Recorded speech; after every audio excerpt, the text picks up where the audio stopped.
morning, everybody. This is not so much as a panel as a crowd. There are 7 of us on this.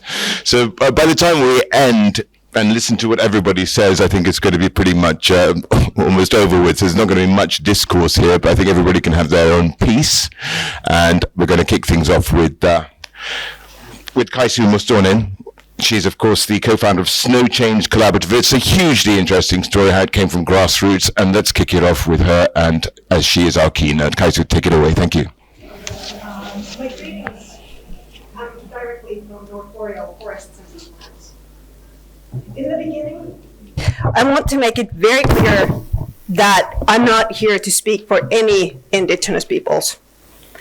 I wish to share the experiences of my organization, Snow Change, has on working together with different Indigenous and local communities when we are trying to find answers to the global climate crisis, biodiversity loss, and cultural erosion. Snow Change is a nonprofit independent organization. It was founded in 2000 to address the growing concern over environmental degradation and climate change in the northern communities all across the Arctic. We're based in Finland, but we work internationally. Our main focus is on the North Boreal environments, but we have partnerships with Indigenous Australians, Maori in Aotearoa, New Zealand, and other Pacific islands. We have a very strong scientific dimension in our work, but we hold traditional knowledge, stories, handicrafts, fishing, hunting, and other elements of our forest culture sacred. Snow Change works on rewilding and restoring large sites on a landscape scale to serve as internationally relevant biodiversity hotspots and carbon sinks. We have a special focus on peatland restoration. So why peatlands? Peatlands are the largest natural terrestrial carbon store. They store more carbon than all other vegetation types in the world combined. Damaged peatlands are a major source of greenhouse gas emissions, and peatland restoration can reduce emissions significantly. For example, the International Union for Conservation of Nature has recommended that countries should include peatland conservation into their commitments to international agreements. We in Snow Change see strong participation of traditional cultures and local communities as solution. We need spaces where modern science and Indigenous or traditional knowledge can form a dialogue on an equal footing, and where power is being justly distributed among participants. Free, prior, and informed consent is a guideline developed for working with Indigenous communities, but it can be applied in working with other local communities. It is a process that enables a community to exercise their fundamental right to give, or, this is important, withheld consent to all proposed activities, projects, legislative or administrative measures, and policies that will take place in or impact their lands, territories, resources, or livelihoods. It is our understanding that local communities are more likely to employ environmentally sustainable practices when they enjoy territorial security and local autonomy. Supporting female leadership is at the forefront of our work. A core value in our work is that nature has intrinsic value. Fundamentally, it is not credits, services, raw materials, or solutions. Humans belong to the natural system. To thrive, we need our habitats and ecosystems to be healthy and sustainable, just like any other beings.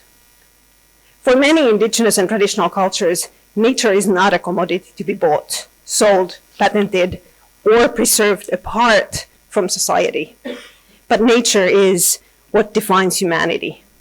The earth is a mother and cannot be compromised or monopolized.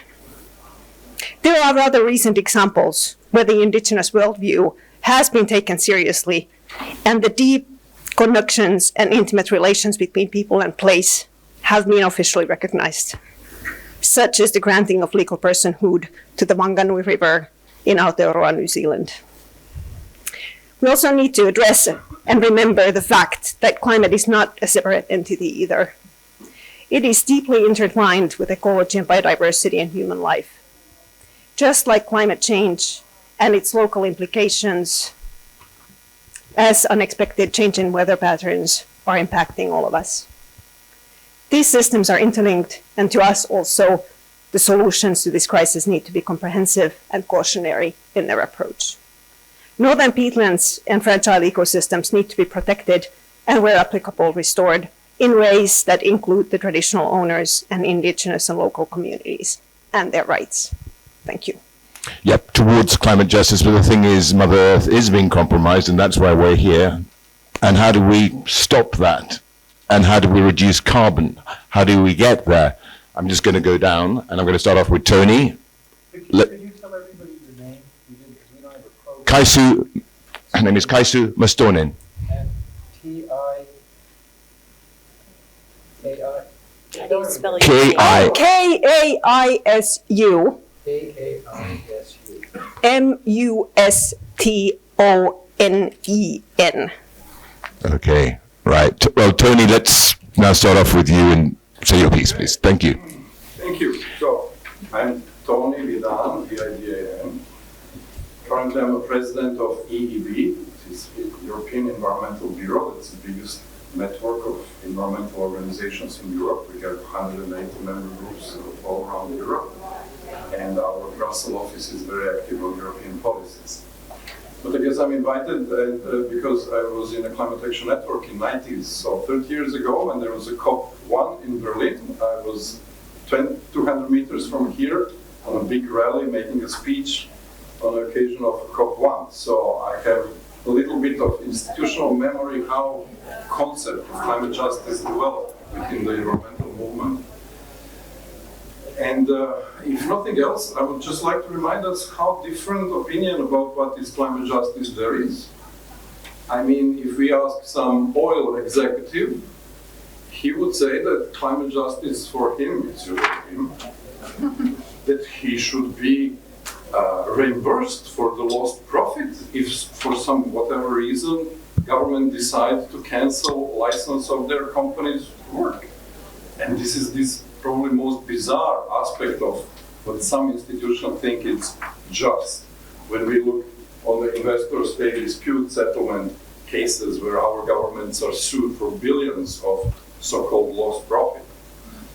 Now, if you ask the owner of the coal-fired power plant in Germany, for him, it is also very usually him. For him, justice is to be reimbursed for closing down of the coal plant and getting more money than when the coal plant is practically working. For some banker, climate justice could be that solar production should be shifted from Germany to China because it's cheaper to make solar panels there. And we had that problem 30, 20 years ago when we lost production in Germany. So it is very different what one thinks is climate justice. From a point of view of decarbonization and producers of renewable energy, I can share with you experience of the small producers of green electricity in Croatia. Do I have access to the grid in a just way? If I don't, that's definitely, not providing climate justice to the small producers. Do I have access to capital? Do I have access to the European energy market with my green electricity in a just way? So if we are not creating framework which is enabling small producers to contribute to the decarbonization with the green electricity in a just way, we are obviously failing to provide climate justice for a very practical aspect of fighting climate change. But on the other hand, if I'm a big producer of green electricity for example, wind, then we have cases that actually every use of renewables is basically privatization of natural resource which society at large consider common. And if we would ask people on the street in Zagreb, in Croatia, who is the owner of the wind, they would say, well, I don't know, but it's ours. But we have cases that big developers are actually privatizing those local renewable energy resources without just compensation to the society. So we obviously have lack of justice in that respect as well. And just to finish, of course, as an EB, we facilitate the debates on various aspects, and I will not go into the details, but I can point to the recent paper we made on a green solidarity, guiding principles for a truly just social climate fund. So if you want to read in detail what EB developed with also social NGOs as the recommendations on climate justice in this particular political framework, there is a good report. But just I would like to highlight one aspect of what we as organization think it's important aspect of climate justice. And that is actually participation of citizens, public and stakeholders in planning of national policies. Because that's the stage in which justice or sense of justice of stakeholders should be captured. So I just will end with that. I think it's enough for the introduction. Thank you. I'm afraid we probably only just have time for introductions. Anyway, Lily, you come from a different perspective. You come from, well, you don't come from a different perspective, but you are looking at how the genie has come out of the bottle, and you can't put the genie back in, but you can stop the genie from continuing to come out of the bottle, as it were. Thank you. So my name is Lily Fou. I work for an international NGO called the Center for International Environmental Law, or CIEL. We're a nonprofit working at the intersection of environmental justice, human rights, and international law. And where I would like to start is actually the idea that how we define a problem very much predetermines how we think about solutions, right? So if we define climate change as a problem of, abstract emissions up there in the atmosphere, we're talking emission reductions as solutions. If we're talking about excess carbon in the atmosphere, some people immediately conclude we need carbon removal, right? So the way that we define the problem predetermines our thinking around solutions.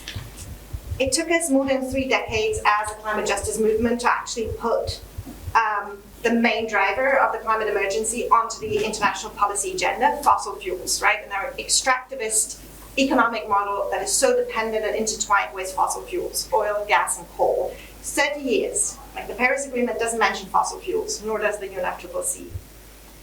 But with renewable energy is really taking off, the energy transition, too little, too late, too slow, but it's taking off. The fossil fuel industry right now, they really with their back against the wall right now. And what they need is a lifeline and an escape hatch strategy. And that's where I'm focused on. Because what we're seeing right now really is a new wave of denialism and deception. They're selling us magical techno fixes. And for me, this is really very much part of the polluted information environment that we've talked about yesterday in this event, very much. So that magical thinking comes in the form of, techno fixes. So carbon removal, technological carbon removal, marine and solar geoengineering. Those are highly speculative, deeply problematic and risky technologies. Many of them are actually untestable. So what we're concretely talking about are ideas and proposals to dump chemicals into the ocean to increase carbon uptake, or to release reflective particles into the stratosphere to shield us from the sun, to block out the sun. But we cannot engineer our way out of the climate crisis because it's not a technological problem in the first place. So the way that we define the problem predetermines how we think about solutions, right? So what role is there for international law and policy making? That's where I come in with my work, and I just want to name 2 concrete global initiatives and proposals that receive quite a bit of backing and support and have some momentum that might be interesting for some folks in a room. As the UNFCCC, as the main climate policy forum, has failed to tackle fossil fuels for so long, there is now a proposal on the table for a complementary global, an agreement, not necessarily global, but an international agreement for a fossil fuel non-proliferation treaty. There is an initiative, it's currently backed by 15 nation states, and we're likely going to see the start of real negotiations between governments within the next year or so. And the other idea I wanted to mention, because when it comes to these magical techno fixes, all of them are deeply problematic. Some are actually a little bit more scary than others. And when it comes to solar geoengineering, the blocking out the sunlight type ideas, right? We need to put some red lines in the sand and there's scientists who agree, and more than 500 scientists are calling for a solar geoengineering non-use agreement to really put a stop on the development and potential deployment of solar geoengineering technologies. So I'll leave you with those two ideas. We can go virtually because I believe that Felix doesn't have much time. There's Felix Finkbeiner, environmentalist and founder of the international tree planting and environmental advocacy organization Planet for the Planet. Felix, say a bit. Thank you. Hey everyone, and sorry for being so scary large behind you all here. Plan for the Planet is 16 years old now. We started off a small children youth organization planting trees in our schools to address the climate crisis. That's still a big part of what we do. We've got lots of about 100,000 kids all around the world that have participated, became our ambassadors, and got their local communities involved in planting trees. Usually it's a symbolic act to show the need to seriously address the climate crisis. On top of that, we also restore forests at slightly larger scales in Mexico, Ghana, and Spain. Across these three places, we plant about 2 million trees a year to bring back intact biodiverse ecosystems, but also make sure that the local communities benefit directly from these ecosystems we establish through the integration of agroforestry approaches and so on. And the third part of what we do is we provide tools for community-led restoration work around the world. A series of software tools like our Fire Alert app and our Plan for the Planet donation platform, where about 100 million trees have been funded over the last 5 years, help small-scale community-led restoration efforts improve the way they restore forests, fund it, and protect these forests. And a big part of what we do there is also provide free restoration advice to community-led organizations around the world that needed to be able to further improve their work. Generally speaking, we have a huge amount of potential in addressing the climate crisis through better protecting and restoring the world's ecosystems. Very simply put, there used to be about twice as many trees on Earth as there are today. We used to have about 6 trillion trees growing on Earth. That was about 11,000 years ago. After the last ice age, when we had the biggest expansion of the world's forest cover. But since then, we humans have cut down a huge amount of this, and of these 6 trillion trees that used to grow, only about half of them, 3 trillion, grow today. And of course, we can't bring back all of these lost forests. Very simply, with 8 billion people, we need a lot of agricultural land. But we also have huge swaths of degraded ecosystems around the world that are not used for agriculture. And they are sufficient to restore about 1 trillion trees on Earth. We can increase the forest cover from the 3 trillion we have right now to 4 trillion. That has massive potential to absorb carbon around the world, especially when we focus on restoring ecosystems, as my colleague here mentioned, in peatland ecosystems and other areas with particularly high ecological value. So that's one small area that we are trying to contribute to. And of course, by restoring ecosystems around vulnerable communities, especially in countries in the global south, we can make a significant contribution, not just to address the climate crisis itself, but also climate justice. Thanks very much indeed for that, Felix. I want to get now to Heidi Kuhn, who's founder of Roots of Peace. The reason being that you have a lot of synergies with what Felix was saying. You are changing fields of death into fields of life, and life for the long term, hopefully for the planet. Well, thank you very much. It's my honor to be here. My name is Heidi Kuhn. I'm founder of Roots of Peace and World Food Prize Laureate 2023. I'm here to talk about something we don't normally talk about when we talk about climate change, and that is landmines. Today, we live in a world where there's an estimated 110 million landmines silently poised in 60 countries. And since the war began in Ukraine, 30% of the land is now contaminated by landmine, UXO, and cluster munition. Now, as we seek to heal the one Mother Earth that we've been given to shepherd, to honor, as you say, from the indigenous people, landmines were created during the Civil War in the United States. Dormant seeds of hatred silently sown beneath the earth in which we are given to walk. Children kicking soccer balls out of bounds, lose a limb or a life, and a farmer farming their field. I was honored to be a speaker at the COP29 in Azerbaijan. And after my speech in the walled, beautiful soccer stadium in Baku, I asked the International Eurasia Press Fund to take me into the fields of Karabakh and to suit up with the women deminers. Women, we bear the seeds of life. This is International Women's Month. Next week is spring. Tomorrow is Nowruz, which is the Arab New Year. This is a time for human history to look at what we have done to the one Mother Earth that we have been given to be stewards. As we remove a landmine, as we plant a grapevine or any seed of life, a fruit tree, it not only feeds future generations, but it sequesters the carbon that is going to fight the climate crisis. I've been very honored and privileged to work in Afghanistan since 2002, a country 80% dependent upon agriculture for jobs, but in 2002, 80% of the land is contaminated by landmines. And so as Roots of Peace, again for over 2 decades, has removed those landmines, we are determined this spring to plant peace through agriculture. Now our funds in the United States were abruptly cut just a few weeks ago, but I'm not one to give up. We're looking for alternatives in terms of the funding because the farmers in the fields are depending upon us.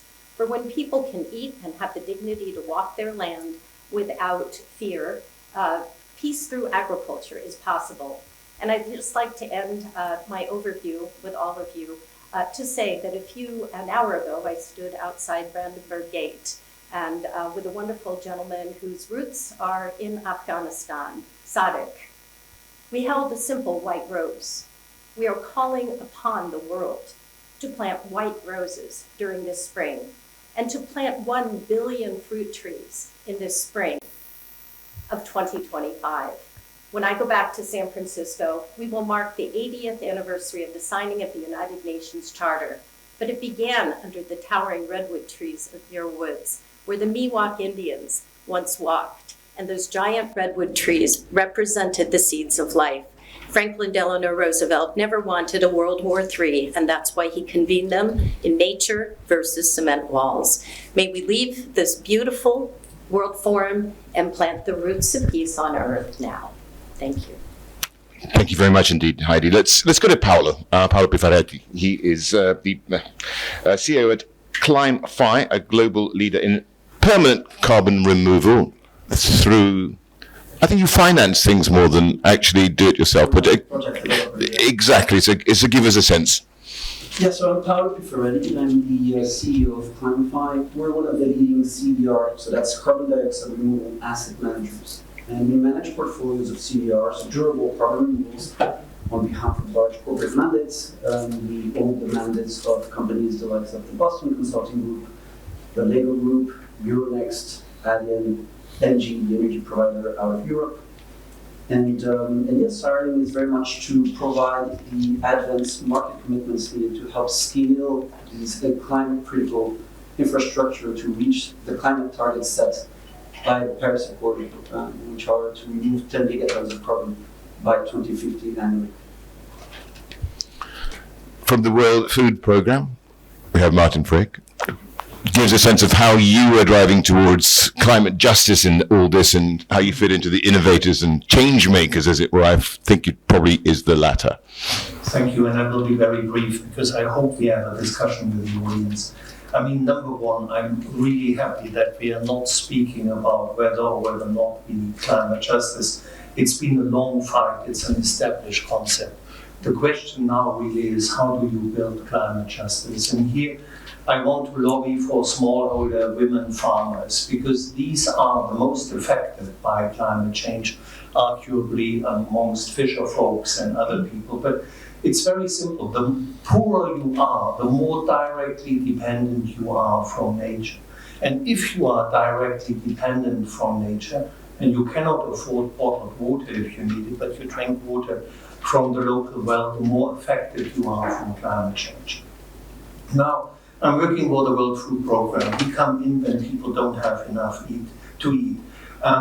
The situation here is dramatic. By Christmas 2019, we had about 135 million people in acute food insecurity. Today we have 340 million. And that also shows that something is fundamentally wrong with our global food systems and their incredible dependence on exports or imports, vice versa. So food sovereignty, building food sovereignty for people where they live, encouraging regional trade, which is totally underdeveloped in African countries, is a part of it. Now I'm coming to the smallholder farmers. Despite misinformation, really, 80% of what Africans eat is actually produced by smallholders. And smallholders in an African context means basically about 2/3 women. It's a very female thing. These women often don't have land rights. They are marginalized. They don't have a voice in their governments. Now, if we are supporting smallholder farmers, and particularly in the world's drylands, so in the drylands belt south of the Sahara Desert, we can do very many good things at the same time. We can push back the desert. We can bring back land into arable use. That's not a theory, it's a practice. We did that with more than 300,000 hectares. It's incredibly cheap. It builds life and livelihoods for the women there. It builds income, it builds food security, and it does sequester carbon, but not as a carbon capture project. And I totally agree with Lily. All these techno fixes, they are science fiction, and they are just blinding you for the reality. This is real, and this is real because it doesn't start with, let's have a techno solution for carbon sequestration. It starts with food security. Last sentence. If it all makes sense, why is it not happening at scale? Very simple. If you are restoring the land, you will need for 3 to 5 years support. Somebody's got to give you money, somebody's got to feed you, otherwise you can't do that. After that, we see the ladies not only becoming food secure, even in times of extended droughts, they become actually little entrepreneurs. They produce a bit more, they go to the local market, they can sell, you can build a virtuous circle. And in all these billions that are moved as climate money, I just plea and I stop here not to forget the smallholder farmers, because this is where you produce justice. Paolo, exactly, because Paolo immediately started nodding his head about techno fixes, please. No, I'm just, first of all, I'm a bit astonished because here I feel like I'm the youngest in this panel, and it's a recurring theme to see older generations sowing doubt, delaying things, and having to leave ourselves deal with the mess you guys have created. Merchants of doubts is what you guys are, and the science is very clear. We need carbon removal. We need to do it at a scale that is unprecedented, because we've been dumping excess carbon to our atmosphere for the better part of 2 centuries. And delaying the process is only making the problem worse. Now, that is not to be exclusive. This goes hand in hand with reduction, with the support program you have in mind.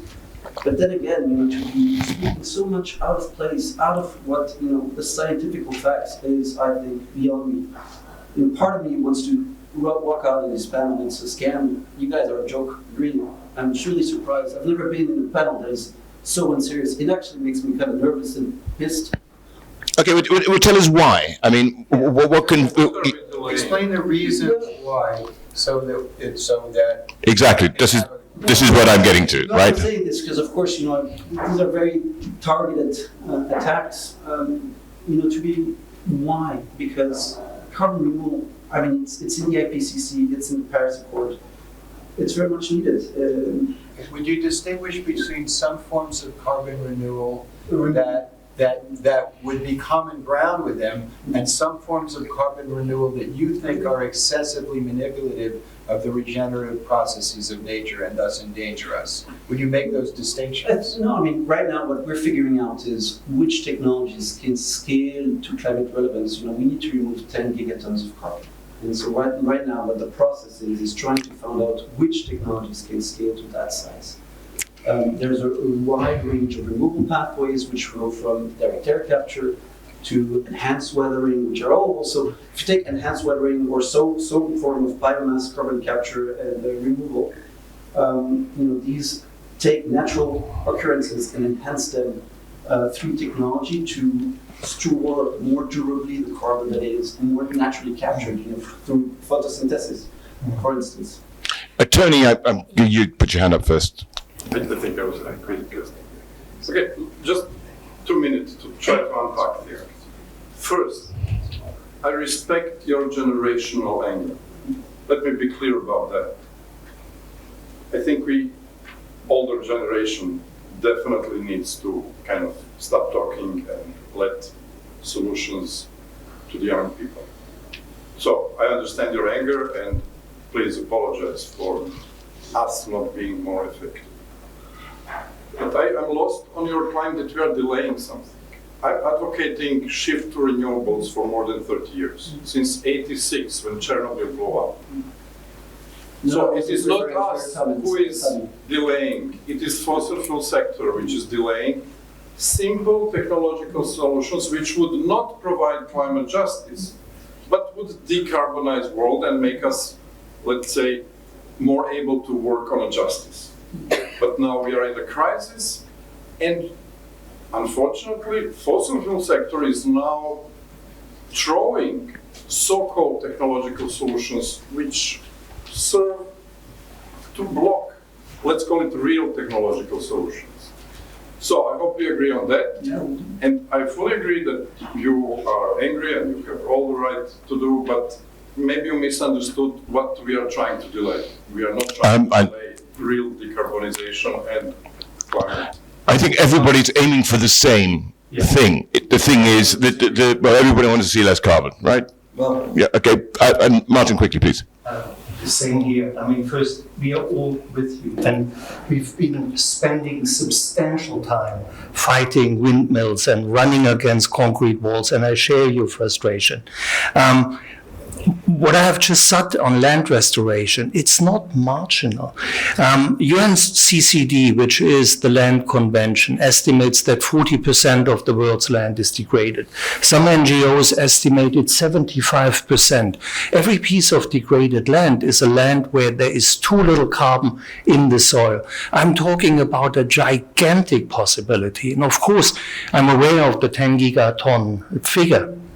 What I hope, and I've been criticized before that I'm for the industry, and I think it's great that people like you put money into carbon sequestration.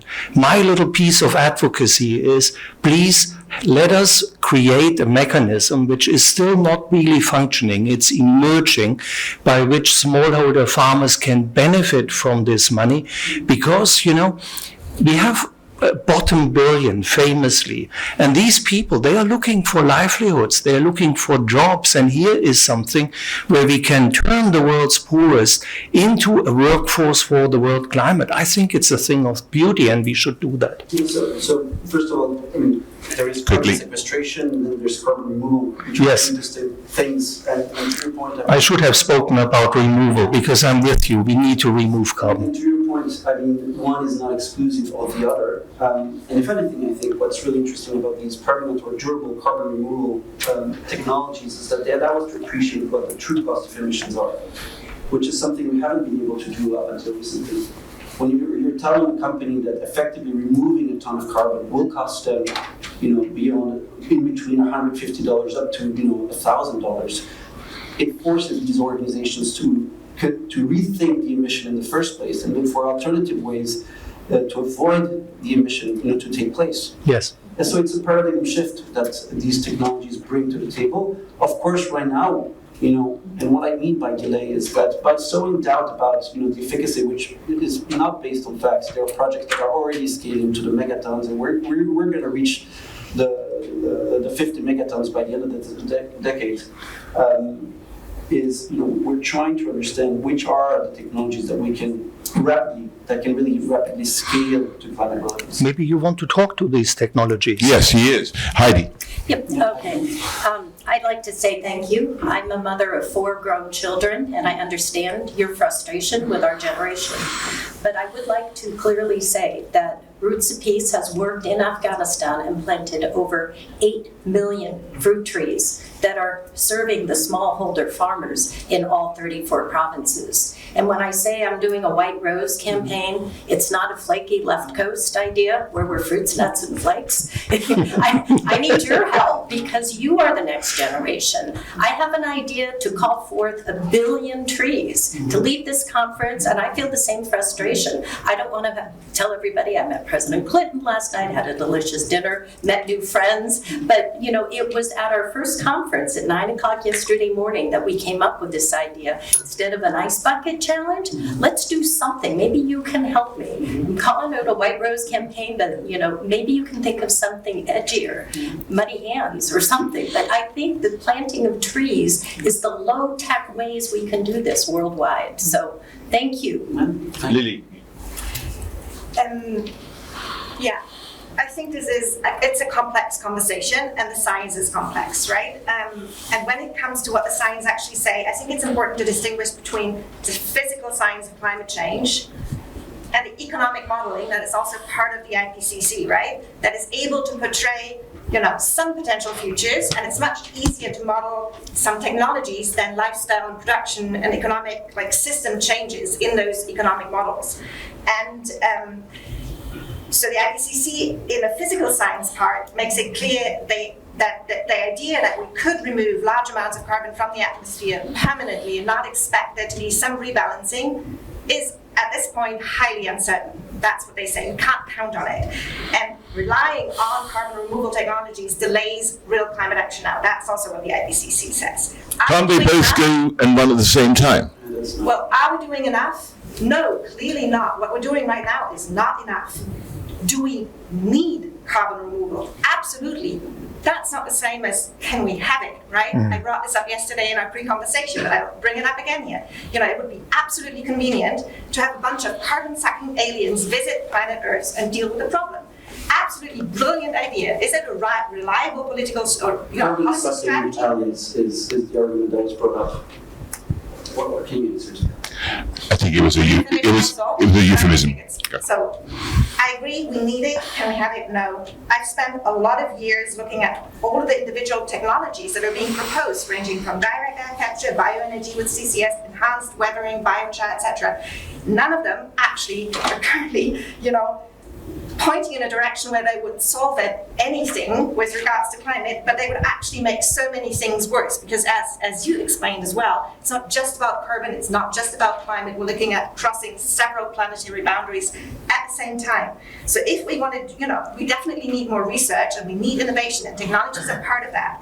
But an offset business, and most of these carbon removal projects are offset projects, financed through offsets. We have no space for offsets on this planet within the carbon budget that is already negative. So there needs to be some framework around how we think about solutions. Martin, you wanted to... Okay. I think we all agree on the imperative of removing carbon. Right. We are mostly arguing, if I can say we, so that side of the room, for ecosystems-based carbon removal, or in a less fancy word, plants, vegetation, because photosynthesis is just a system that works since 3.5 billion years. It's a proven one. I would be jumping on every technology that really is able to remove gigatons of carbon. I've seen many different approaches of that. And, if there is one, please educate us and, we will be fierce supporter of it. My fear is a little bit different, that people basically don't solve the problems with the tools we have today because somehow we hope for a wonderful technological revolution to save us at a later date. And we cannot afford waiting any longer with getting the carbon out of the atmosphere. Okay, so I think we also get a sense of there being something very important for the small holdings, for the grassroots, and that's where you come in. I mean, the old phrase was, act local, think global. Yeah, well, for me, it's you can't really use the very tools to solve the problems that have created the problems. I find that very problematic approach. How so? I think it is a crisis of human mind, as much as it is a crisis of climate, biodiversity, ecology. I think we would also need to stop, and we would have the capacity to stop, but we're very unwilling to do so. We're holding on to these ideas, and these are also economic, these are business-based solutions to very deep and complex problems. And I feel like this discussion here is on so many scales, like yesterday's discussion on ecocide, that what are we really talking about when we're talking about climate crisis? We don't have much time, but I'm going to get some questions. Could you distinguish between technological solutions of carbon capture that we could have confidence would not impair the regenerative processes of the natural world, and some of them that you object to because they are experimental? We have no planet B. We can't experiment with this. I think that would be both a good business approach as well as the right thing to do. So the technologies that we know wouldn't harm, because it's all part of the process when we verify, and when we look at these technologies, we look at different criteria that go beyond the carbon integrity and the net negativity. So the concept that, for a ton remove, you have it emitted 2 tons. We also look at, how it impacts the communities and the environments in which it operates. And so that's a fundamental for us to look for these technologies to take place and to get the funding and the approval from the states in which they operate. Right now, the technologies that fit this definition are direct air capture. You have bioenergy carbon capture and storage. You have biochar within the biomass carbon removal group, bio-oil, and then what you have as well is enhanced weathering and mineralization, as well as marine CDR, which include ocean alkalinity enhancement and direct ocean capture. And effectively, these are all projects. There's variants of it, of course, which are a bit more extreme that we do not look at. I wouldn't be able to name you a technology that that is considered harmful, because they never go beyond the pilot stage. They never get the approvals needed from the states to operate. So I don't have the technology to mention that I'm saying, oh, this doesn't work. And by the way, cloud seeding has nothing to do with carbon removal. Lily, you wanted to interject. It's sold as a carbon, making us. I think it's about making the planet cooler. Not so much about removing carbon. Exactly. Yeah. That Right. would be very dangerous. Well, And again, having nothing to do with that. Right. okay, Lily. I just wanted to add that some of these conversations and technological ideas are not new. They've been around for decades, right? Absolutely. The Convention on Biological Diversity, the CBD of the UN, already in 2010, the year 2010, after 10 years of deliberations at the UN level, lots of technical reports, assessments. They put a de facto global moratorium on all of these geoengineering technologies, and that just got reaffirmed last year for the second time. And there is additional regulation on marine geoengineering in the London Protocol to the London Convention on ocean dumping, which effectively bans commercial ocean fertilization and is moving towards regulating and potentially banning additional marine geoengineering technologies. I just say we're not operating in a legal or regulatory vacuum at the international level, and some of the technologies that you've named are covered by these international agreements that have been agreed and signed by consensus. The US is not a party to this CBD, I have to say.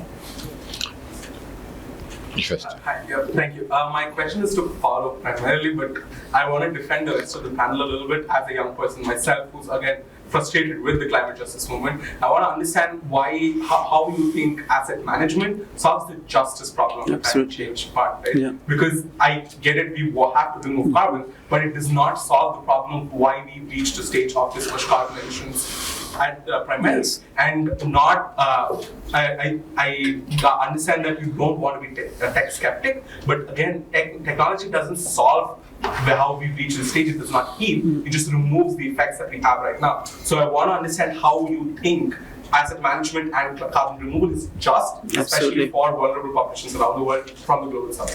Thank you.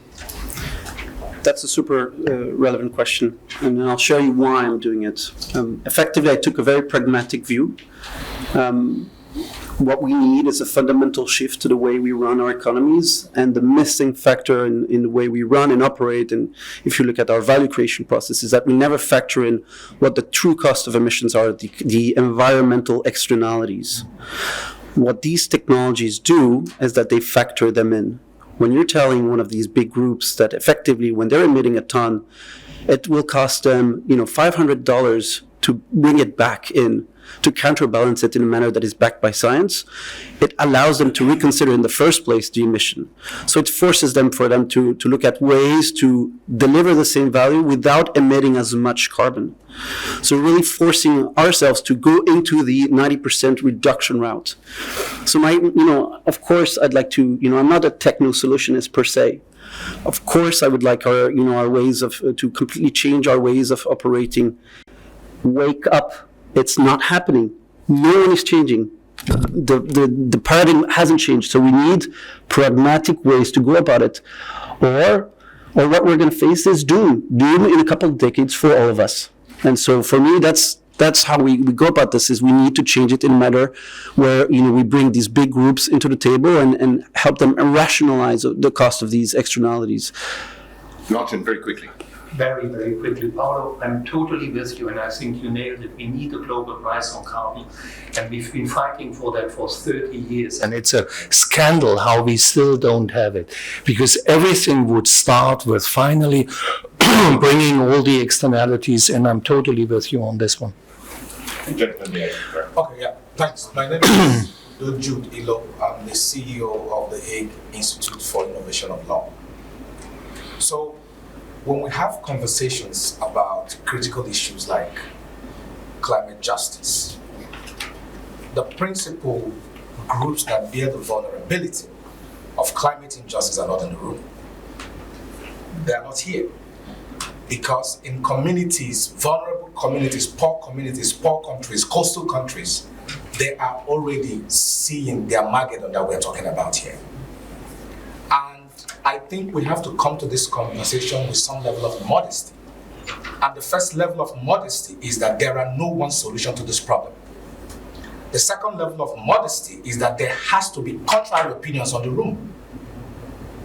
I would take very strong exceptions for us to sit in a forum and call each other names. It is unacceptable. And I have to say that. It doesn't matter how angry you are. You can't call your panelists jokes. That is unacceptable. And this is the problem. Because we need collaborative efforts to address climate justice, when we come to the room with some level of moral dogmatism, we are not able to build that coalition. And we were not able to build that coalition. The woman in my community whose house has been flooded for acts of environmental terrorism that was not her fault is suffering. And it is not enough for me to come to a conference, attack each other, and not find solutions to her problem. I think you make a very, very good point. I'll stop here. I think question number 2. Yeah, so I don't know, perhaps I missed it before, but I didn't hear any of the panelists talking about the contradiction between ever-growing economy and a finite planet. Just if you can address it in any way. Who would like to take on, Lily? So the way that I've seen it play out in international climate conversations most recently is actually in the IPCC, where some recent studies show that the IPCC rely on their scenarios and integrated assessment models and pathways to be policy relevant, right? But it turns out that all of the models underpinning that assume, they're mostly black boxes, but they assume that the global north is going to remain rich and become richer, and the global south is going to remain poor, and that we'll see endless growth on a finite planet. That is built into the models that then spit out and produce the scenarios that are meant to guide our policy making, which is highly inequitable. So interestingly, at the last 2 IPCC meetings, that became very apparent and turned into a very political conversation. So that's one of the few places where, you know, the models and the flaws in the models sparked that debate. Otherwise, I see that debate, which is so important, play out mostly in informal circles and civil society conversation and some academic circles. But because it's so linked to the modeling and the policy relevance of IPCC models, it's entered that space as well. Heidi, very quickly. Today we have 8 billion people on the planet. In 25 years, there will be 10 billion people. That's a problem. I'm working very, very closely with UNEP and the World Agroforestry Center to plant an estimated 15 billion trees in Kenya, because that again is going to sequester the carbon. It's called African orphan crops, and they're highly nutritious. Again, it's about the soil and the soul, right? The soul of humanity, to make a conscious decision so that we are planting peace through agriculture. And that is the natural world in how we're going to be able to dig ourselves out of this mess and feed the future and move on from a culture of war and hatred and bad words that are said. We have to have collaboration, cooperation, and best practices. And that's what we're trying to drive towards. And I would like to say something, because sometimes the problems are coming because they are not focused properly, in my opinion. And I'm going to be brief. The problem is, like, for example, for years I heard that slogan of save the planet. And that's wrong. In my opinion, the planet doesn't need to be saved. Because no matter what we do, we will go away, but the planet will come back. We'll take what belongs to it. It happened before. You know, the planet will be there. It will go down, and then we'll raise again with new forms of life. So what we're doing is saving ourselves. Is that exactly. The problem is we don't understand, and that's why we don't have enough fear. You know, this is like religion. Religions are based on fear, so you mental control the people. The people are aware of things. So that's the point. The people are not scared of the reality of the situation. Who is in danger today, in my opinion, it's not the planet. It's our ecosystem, and that means ourselves. And in several levels, because we are changing our ecosystem, and we need to live in one ecosystem. And out there's so many threats that we don't realize. Could be bacteria or other things. The bacteria, they don't affect us because they need a temperature of the body to live.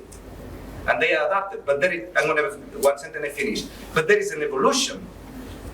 If the planet gets warmer, the ecosystem is different, they will adapt to be a threat on us. And just to finalize this, what you say right now, that's the main problem of this planet. It's overpopulated for more than double, in my opinion. Tony, you've got to. All analysis show that it's not a problem of number of people, it's a problem of consumption. Exactly. Consumption of 10% wealthy. So I strongly disagree that it is a number of people on the planet which is kind of a key problem. It is consumption. We are trying as an organization to keep up how we debate in Brussels. And now we are calling it economy of one planet. But apparently in mainstream media and in the mainstream politics, it became woke to claim that our economy should fit the planet and not otherwise around. So, basic sense and basic science over the last 10 years is being basically ridiculized and made kind of radical and extreme type of opinion, which is shocking and very depressing. Right, we've only got a few minutes. Please, Martin. Answer the gentleman's question. Sure.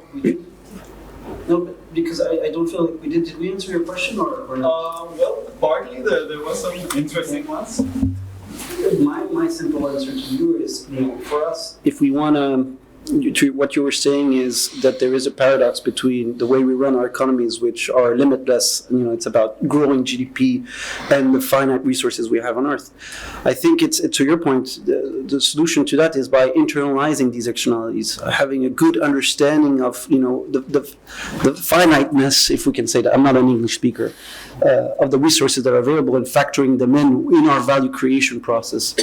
And again, I think putting a steep cost to these environmental externalities is definitely a way to do that.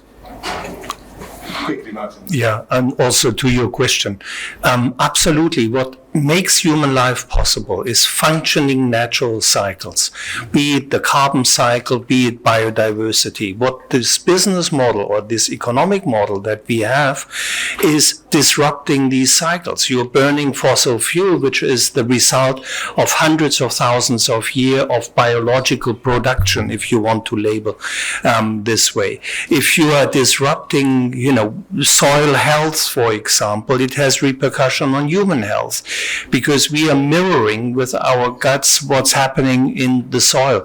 So over and above the carbon cycle, we need to look into natural cycles, because we cannot afford to break the natural cycle, which is the very basis of our life. So that's my answer to you. Thank you very much indeed. We're out of time. Please give it up for our panelists. I think there are many ways to get to the same goal ultimately, and people lose sight of that. Yeah. As this gentleman said, dogmatism can be one of our biggest enemies. Thank you very much. Thank you.